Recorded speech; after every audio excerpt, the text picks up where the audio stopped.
South Carolina football in 2024 ain't that far off. End quote from Shane Beamer. Locked On Gamecocks starts right now.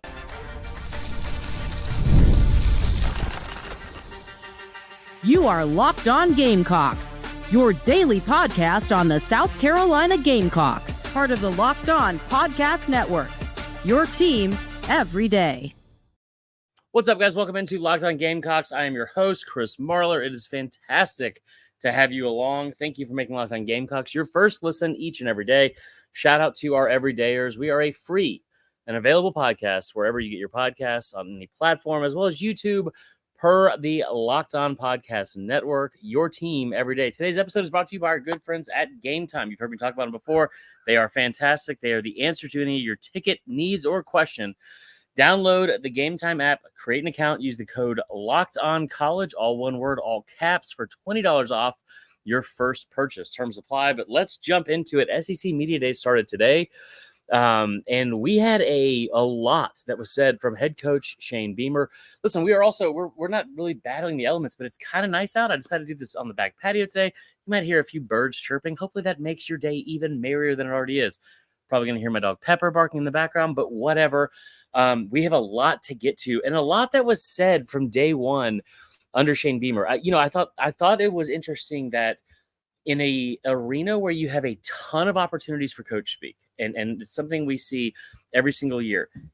Beamer dabbled with that, but he also said a lot of definitive things that I think I was very surprised to hear, because this is a situation when you go into media days in a room full of people where we have spoken about this repeatedly.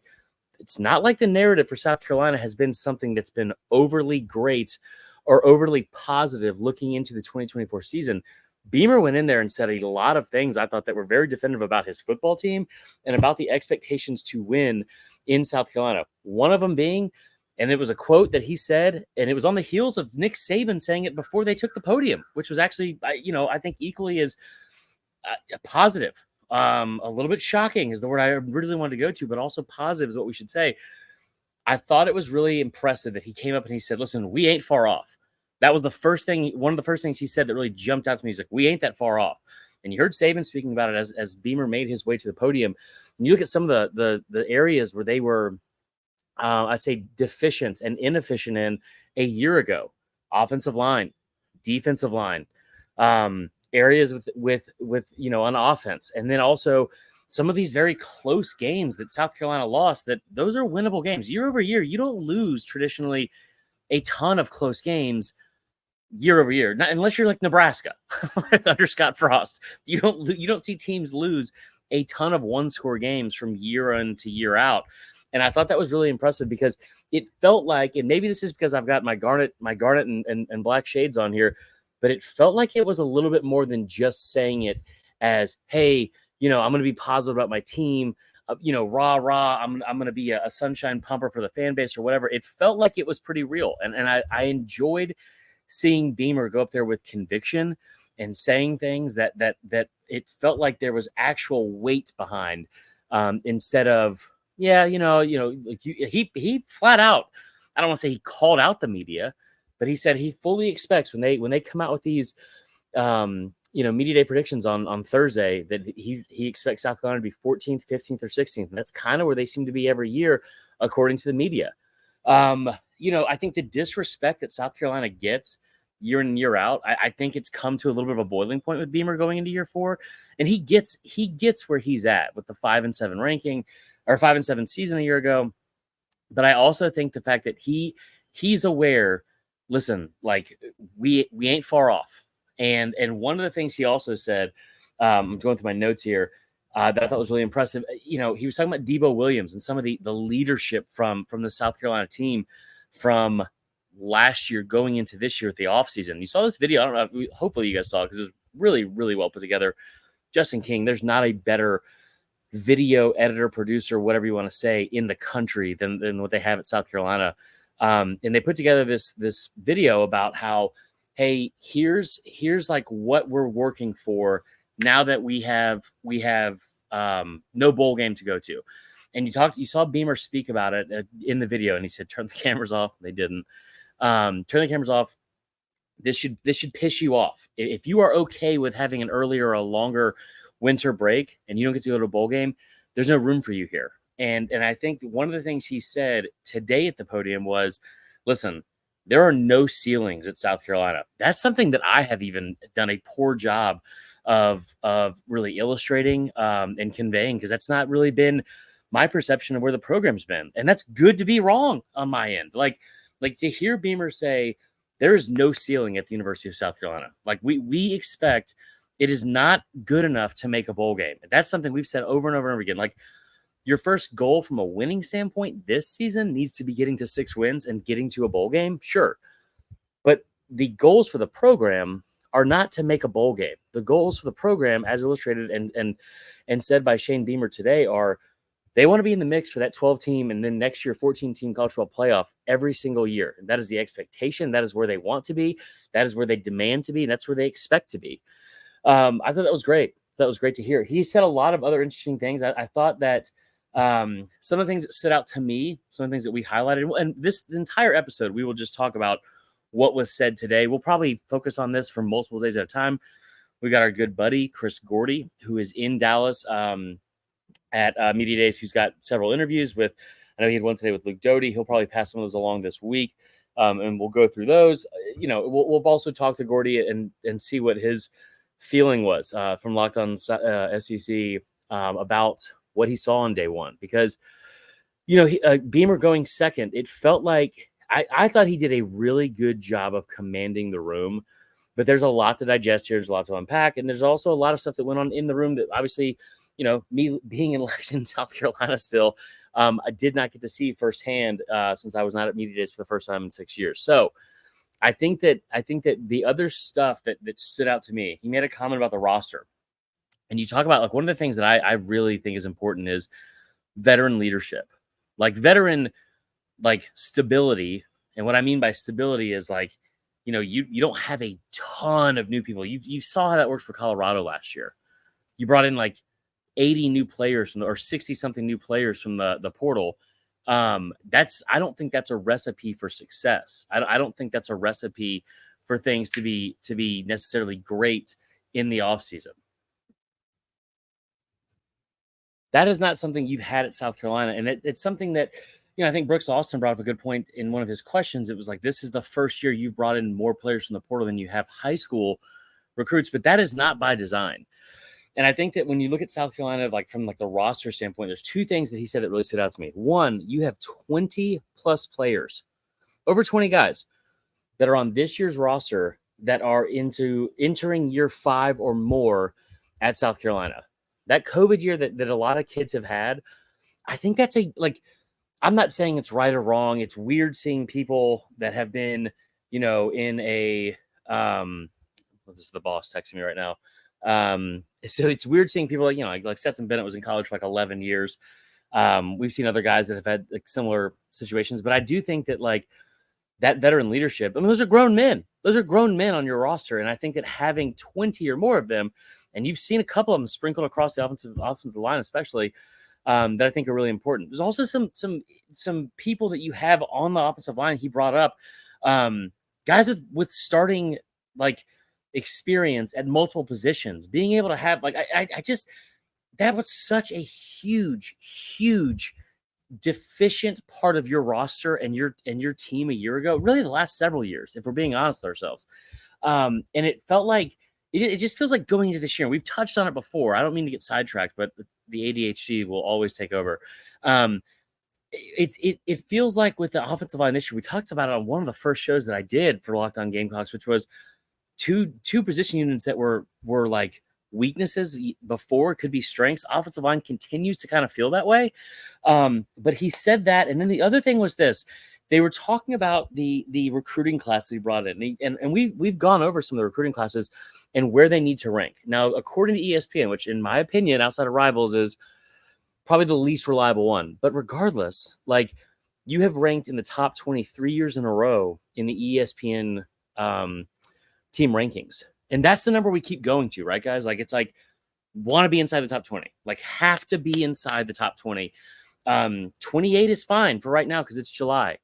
But we've talked about some of those teams. I think I did the other day that have ended the season ranked 28th in recruiting, right? Cal, Arizona, Texas Tech, NC State. If you're South Carolina, you're a fan of South Carolina, if you're a part of this program, I think that you consider yourself, regardless of the on-field stuff, or if it's logical or not, because I think it is, you consider yourself better than those programs. So getting into the top 20, this is the best back-to-back recruiting classes that South Carolina has had in 2023 and 2024 since the 2012 or since the 2012 season, right? So you're talking about a decade plus. You're in your best situation from a high school talent standpoint on that roster. The last thing that he said that I thought was really important from a roster standpoint, he said, you have all but 3 players in last year's recruiting class, all but 3. Like you had several guys that contributed a year ago that were like not late enrollees, just normal enrollees, like stuff we've seen throughout recruiting for like most of my life. Like you come in June and practice starts in August and the season starts in September. That's not the normal calendar cycle anymore. You had several, I think it was 3 different starters, he said, that came in last and joined the team last June, which, 5 years ago, that probably wouldn't seem that crazy.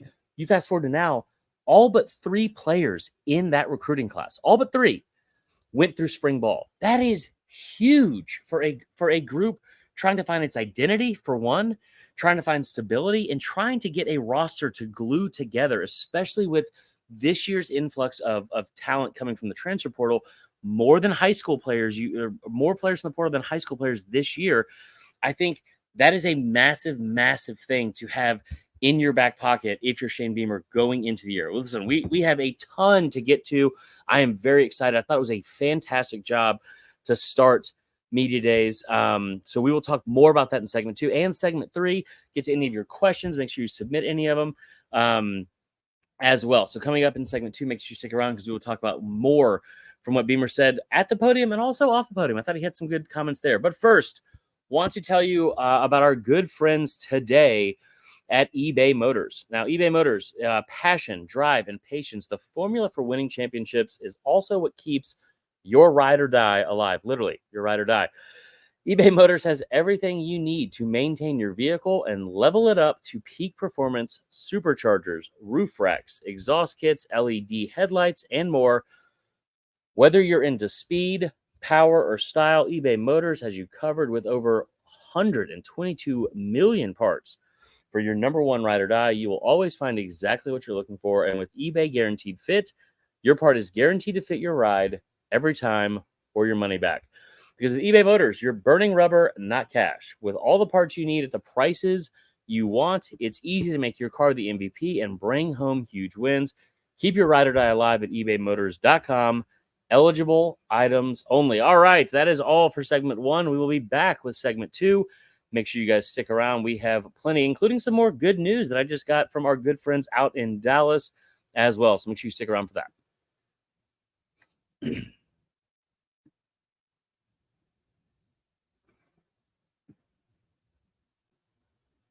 All right, welcome back in segment 2 here of our Monday, July 15th edition of Locked On Gamecocks. I'm your host, Chris Marler. Taking a break from Media Days this year. This is year 7, I guess, of me doing this. But it is the first year I haven't done it in a while. But regardless, we have a ton of content for you guys to go over and some really good stuff. And I want to say shout out again. Thank you to everyone listening. Thank you also to Chris Gordy from Locked On SEC. He's going to have he just said he also have an interview with Alex Huntley coming up. So we have a ton of content coming your way. Even though South Carolina's day at Media Days is over, we will not stop. We still have a ton more of content from today to get to and break down and overanalyze and all the above. So, getting into segment 2, first and foremost, so guys, are y'all watching a ton of ESPN or Fox Sports? I know SEC Network, I don't really count that as ESPN because it's a much better product. I'll say that. But if you're watching ESPN and Fox Sports on your TV all day, how often are you having to turn down the volume from all the shouting? It's all I see on ESPN in the mornings. Listen, if you're like me and that it bothers you or annoys you, make the switch to Locked On Sports today. It's a free 24/7 sports streaming channel programmed for you every day to bring you the biggest stories without all the screaming. So Locked On Sports Today brings you can't-miss analysis, opinions, and news. Streaming 24/7 on YouTube or the free Amazon Fire TV channels app, part of the Locked On Podcast Network, your team every day. All right. Let's get into segment 2. And guys, man, I'm out of breath. I took a 5-hour before we started getting into this. I was all jacked up on Mountain Dew right now. Got to say, I don't know if it was a good decision here, boys and girls. Regardless, appreciate you guys joining us. All right, back to some of the things that Beamer said. Now, if you watched the broadcast on SEC Network, I thought they did a tremendous job. Beamer spoke for 17 minutes. He spoke for 17 minutes straight, which Brett McMurphy said was one of the longest filibusters in SEC Media Days history. I don't think that's true. I mean, 17 minutes, like you still had plenty of time for questions. But he did go on and he said, like I brought up earlier, he said a lot of things that I just thought were really, really a lot more illuminating than I thought he would say going into today's press conference. So just kind of going through some of the stuff he said, whether it was before the show or after the show. I want to go back to, again, he said, like, we ain't that far off. There is no ceiling at South Carolina. I don't know if the entire fan base really believes it. I've seen a lot of you guys in the comments kind of, I hate to use this word because it's the season of talk and it's talking season. It's also the season of optimism. But I feel like there's a lot of logical South Carolina fans who look at this schedule, look at the team, look at what they're familiar with seeing from the product on the field and think, yeah, I think 7-5, 6-6. I've seen a few 8-4, 9-3s, nothing really over that. But like the expectations for the fan base that I've seen overwhelmingly seem to be right around 6-6, 7-5. And I think that's fair. Man, I love the fact that that's not what Beamer really, not just that he's saying it, but it seems to be what he expects. Another thing that he said was when they said they're not that far off, and Saban echoed that off air, or I'm sorry, like in between pressers and head coaches going into the main room. One of the things he also said was, he said the defense got better at every single level. And that is huge. Like, that is huge. I brought this up earlier. We'll get into it later this week in a full episode where we just dive into a Phil Steele magazine. But you're ranked in the top 30 preseason in every single defensive unit category for South Carolina's defense. Defensive line is ranked 21st. Linebackers are top 30. Defensive backs are top 30. And you think about how big of a deal it is. Like, that's nationally. You're top 30 nationally. And being in that area, I think like where you could be around a top 25 like ball club at those specific units, considering where you were a year ago, I think that's massive. I think it speaks volumes to what this team has done, and what the coaching staff has done. I think there's been a lot of praise. I'm part of it that has said, things like Kalen DeBoer and what he's done with his staff, or Kirby, what he's done with his staff. Brian Kelly trying to fix the defensive inefficiencies you had a year ago by going out and recruiting a bunch of new talent and also bringing in 5 new guys on your defensive coaching staff. That's been applauded and praised nationally from guys all over the country. We haven't heard that with South Carolina. I think it really does speak to the fact that, man, like, I know I'm still new to the South Carolina program specifically. I've covered the SEC for a decade, but my goodness, like the dismissive afterthought that this program is to national media and SEC media, it feels like it was on full display. And it like, I know it pissed me off. I'm sure it pissed off some of the fans. I know damn well it probably pissed off Shane Beamer. And Beamer's a guy that comes in and he's always tan and smiling and happy. Dude's a competitor. He's still a competitor. And I think that some of the stuff, again, that he said, like with the defense and like speaking specifically to that defensive line group, you were last in the SEC in tackles for loss and sacks last year, and how much better he thinks he's gotten. Another thing that I thought was very odd, not really odd, it was almost kind of expected, but 2 of his first 3 questions were about Oklahoma. Like 2 of it, there's not a bone in my body that doesn't doesn't correlate the word arrogant to Texas or Oklahoma immediately. Like if the moment you bring up those programs and how they are going to fit in this conference, that's the first thing I think of. And one of the things that was asked about to Shane Beamer from an Oklahoma standpoint was, what do you think the biggest thing is, biggest difficulty for Oklahoma going into year one in the SEC? What will that be, right? Going into their inaugural season? And the first thing that Beamer brought up is something we've talked about on this podcast, which is the offensive line and the defensive line in the trenches, how big and physical the offensive line play and the defensive line play is in this conference. And I thought that was like, it was a different way of wording it than I have even brought up on the show. Like I brought the stat up a while ago, when Spencer Rattler came from Oklahoma to South Carolina, the biggest thing that stood out to me was when he was at OU, you had 11 dudes on that roster that were ranked 4 stars or better on the offensive line. At South Carolina, you probably had 1, right? That was an actual number. Looking at like the actual size and physicality, Beamer answering that made me feel like, one, that's a guy that feels a little bit more confident and a little bit more comfortable talking about the trenches with what he has on his roster. And that is, again, the offensive line has to be improved. The defensive line has to be improved. Like, there's not a combined position unit that is more important in this conference to winning games and winning championships than the offensive and defensive line. It's I hate cliches. I tell you guys all the time. ISIS, yellow starburst, cliches. 3 things I hate the most. You have to win games in the trenches, and the offensive and defensive lines, those feel like 2 position units that Beamer, he smiled a lot about, that like feel like their strengths. Like they feel like, hey, these are not going to be a weak point or an inflection point of where things could be really bad for us. And I think that's huge.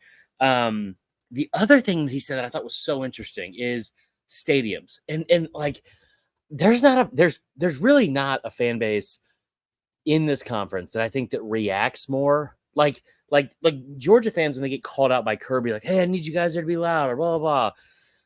Like, they'll show up. A&M fans will show up. LSU fans will show up. They'll show up drunk, but they'll show up. South Carolina doesn't really need any motivation to show up. He brought up the fact that, like, you're 2-6 a year ago and you come home to 4 straight home games in Williams-Brice and you sold out every single one of those games. There's not a lot of places in the country that can do that. And listen, again, I know that I'm new to this in covering specifically South Carolina.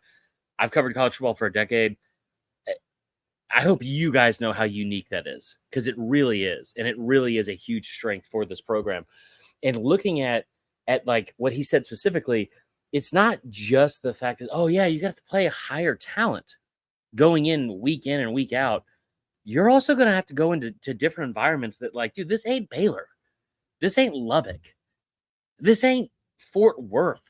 And like, sure, there's like nice stadiums in the Big 12 and you've put in some money because of Texas Oil or whatever.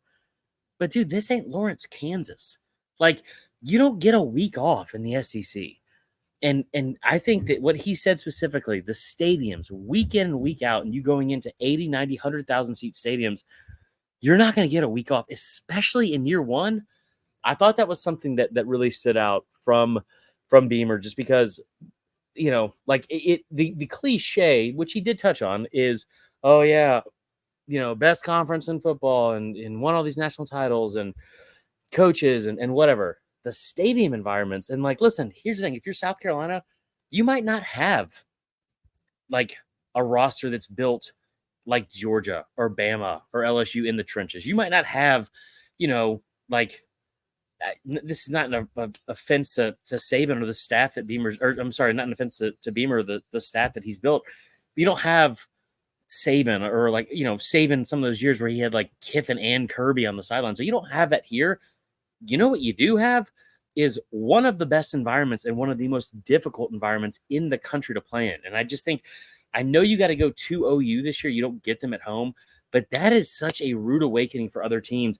And it's something I think that people just are sleeping on South Carolina a ton going into this year. Anyway, that is all for segment 2. We will finish up segment 3 and the show in general, talking a little bit about some of the specific players that Beamer talked about, as well as the SEC Network crew did as well on day 1 of SEC Media Days there in Dallas. All right, guys, closing out segment 3 here on Monday's episode. We might have an extra episode today. I don't want to overpromise and underdeliver here. But we have a ton of content, like I said, and every time I seem to take a pause on one of these segments, I get a text from Zach Bleckerby, my boss from Locked On, and or Chris Gordy as well, saying we have more and more content. So there's a ton of more content coming. And also want to hear from you guys. Like, what were your takeaways if you guys watched it as well? I thought it was a really, really good day.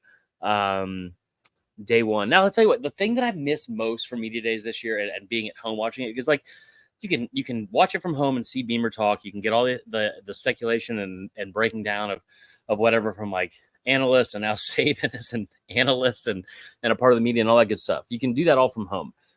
The thing that I miss the most out of this is the individual sessions, breakout sessions, when you can go talk to the players, because that is some of my favorite content. I told you last year, like, 2 of my favorite things I got to do, I got to talk to Tonka Hemingway for a good bit because there wasn't a ton of people around him. I got to ask Spencer Rattler what his favorite barbecue was in Colombia. It was not Palmetto Pig, which for me personally, probably because there's a buffet involved and I like to eat. That was my favorite. But that's my favorite part, is being able to talk to the individual players and stuff like that. So I want to close out today's segment by being able to discuss a little bit about some of the stuff that was said about individual players. Now, the one guy that they just raved about, that Beamer raved about seemingly at every point he got, or every chance he got, was Debo Williams. And Debo Williams coming back at linebacker, from a leadership standpoint, he checks all the boxes. From a production standpoint, he also checks all the boxes. But I think that something you might need that's even more important this year is, especially like some of the numbers and stats that you saw of where that team was a year ago. The leadership that he provides, I think, is huge. Love the fact that he said when he got here, the first day of their workouts, it was an 8 a.m. meeting in the weight room, and Beamer got there at 6 a.m. and he was there. I tell you what, the guys I played with, if somebody was there at 6 a.m. for an 8 a.m., it was most likely because they hadn't gone to sleep the night before. So Debo Williams, a guy that is not going to be outworked. Talking about like over 110 plus tackles a year ago. It was the most from any player in South Carolina, I think, since like 2017, I want to say, or maybe it was even longer. Just a guy that checks all the boxes. Now, the other 2 guys that you had a lot of questions about, you didn't get a ton about Nick Harbor. Probably because I wasn't there, and you guys know I've been banging the drum for that kid a lot. Beamer flat out said, he goes, listen, if you ask me today who our top 5 to 6 receivers are, I don't know. I don't know the answer to that. Not because we don't have guys. And he went on to talk about some guys specifically that he thinks will step up. But as of today, I don't know. I don't know the answer to that. Was his exact quote on it. The other 2 that were the biggest and most asked about, Rocket Sanders and Lenore Sellers. We've talked about Lenore Sellers a bunch. Somebody brought up in the questions or in the comments yesterday from yesterday's preview, SEC Media Day preview show, which was like, why are we not talking more about Rocket Sanders? That's a good question. And like I always say, guys, this is y'all's show. Whatever y'all want to talk about, we will talk about.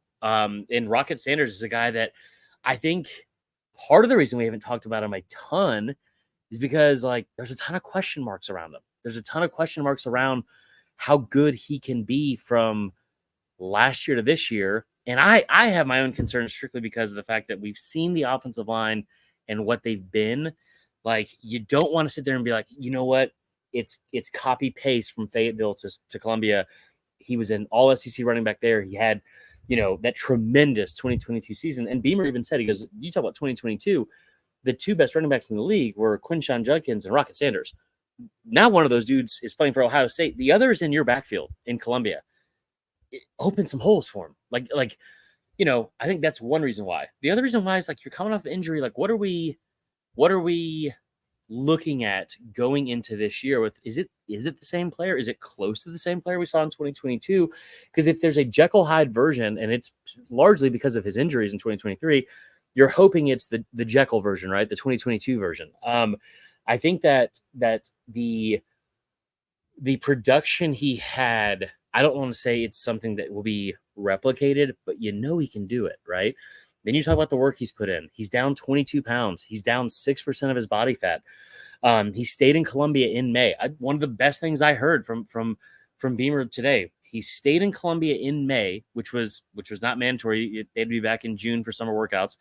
Him and the offensive line, they all stayed in Columbia in May to get extra work in, to make sure he's been in good shape. They asked what he's been doing since January or February when he's been here, and in the 803, and he said flat out, he said what they've been working on is rocket science. I laughed. The rest of the media did not laugh, and Beamer kind of had fun with himself at that. But no, I mean, like that's another part of it, is like when you look at what he's been able to do, and he did it in a different body type. Like now that he's lighter, what does that workload look like? Is he going to be able to keep that workload? And if he can't, guys, like, I don't think it's the end of the world, because what you really need from him this year is to be RB1, not RB1, 2, and 3 like he was at Arkansas, or like you might have needed in the past couple of years here in Columbia. Like RB1, you've got some depth there at running back, and some quality depth for the first time in a while, where it's like, dude, let him go out in spurts and get you from the start of the game, like chunk plays at 5 yards a carry, consistent moving the football, moving the pile, all that kind of stuff.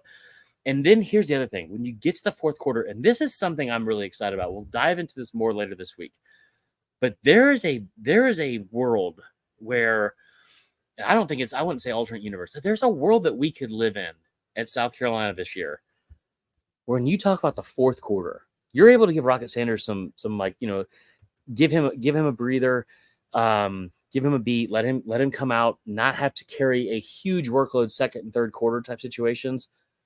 You get to the fourth quarter in a situation where you are in a close game, and we've seen that time and time again from South Carolina. You saw it last year in the close win against Kentucky, when they came in and let Lenore Sellers run, some of the offense, and I think Beamer brought it up as like a wildcat situation with him. Like, dude, when you get to the fourth quarter with those guys, Lenore Sellers at 240, Rocket Sanders even after losing 22 pounds at 230, lean on people.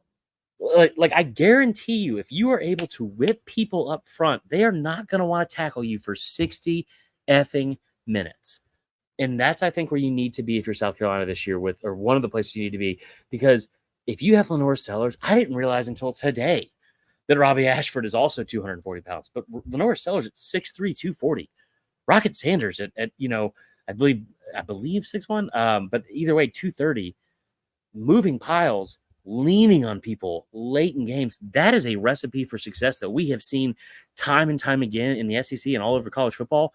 Be a recipe for success. Be a winning recipe. Lean on people. Push and late. And at some point, some of those guys are going to roll over and die. Like metaphorically speaking, some of those guys are not going to want to fight for 60 minutes. And I get the feeling that with Lenore Sellers and the way that he was being talked about, especially from Beamer, he had a little bit of a gleam in his eye when you talk about like some of those offensive minds you get in there. I'm talking about Shula, I'm talking about Loggins, I'm talking about Sean Elliott, and some of those like play callers and guys that want to run the football. The look he had in his eyes and the word he kept using was, you can get pretty creative. You can get pretty creative with some of the guys you have there in the backfield. I think that's a really, really overlooked component of this team, where if you can go win the fourth quarter, and a lot of times you can go win a football game. And we've seen in time and time again that be a recipe for success at Bama and Georgia and some of those guys with these bigger O-lines. Can the South Carolina O-line, be close to that? Maybe, but they definitely have the size in the backfield. And it feels like late in games, you are going to have a leg up on some teams from a physicality standpoint of what you're able to do with those 2 to 3 athletes in the backfield. And I say 2 to 3 when I say Sellers, Sanders, and also Robbie Ashford. And I think that's huge. I think it's huge. I mean, like, listen, we'll close with this. Like, just I love the Wildcat has not been a part of college football really consistently in quite some time. It was like around the early late 2000s, early 2010s, I feel like it was like very prominent. Saw a lot with Arkansas and Darren McFadden, but like you have to account for everybody. So when you have Nick Harbor coming in motion, and then you're able to fake to him, fake to Rocket Sanders, and then keep it with Lenora Sellers on a QB power, or hand off to either one of them. That's a very dangerous three dudes with or without the football in their hands. So that's where we will close today. Tons of reasons for optimism after day one. I appreciate you guys so much for joining us. This is our Monday episode, July 15th. We might be back again later today. We'll definitely be back tomorrow for sure, and all week, as we have a ton to get to with SEC Media Days over in Dallas. I appreciate you guys. Love you guys. I hope you have a fantastic day. It's really nice out, even though it's like 96. So make sure you are tuning into all of our shows. Make sure you tune into Chris Gordy and Locked On SEC as well. And last but not least, guys, listen, Locked On has launched the first ever national sports 24/7 streaming channel on YouTube, and it's now available on the Amazon Fire TV free Fire TV channels app. Locked On Sports Today is here for you 24/7, covering the top sports stories of the day with local experts of Locked On, plus our national shows covering every single league. Find Locked On Sports Today, now available on the free Fire TV channels app. That'll do it for us today. Y'all have a fantastic rest of your Monday. See you tomorrow.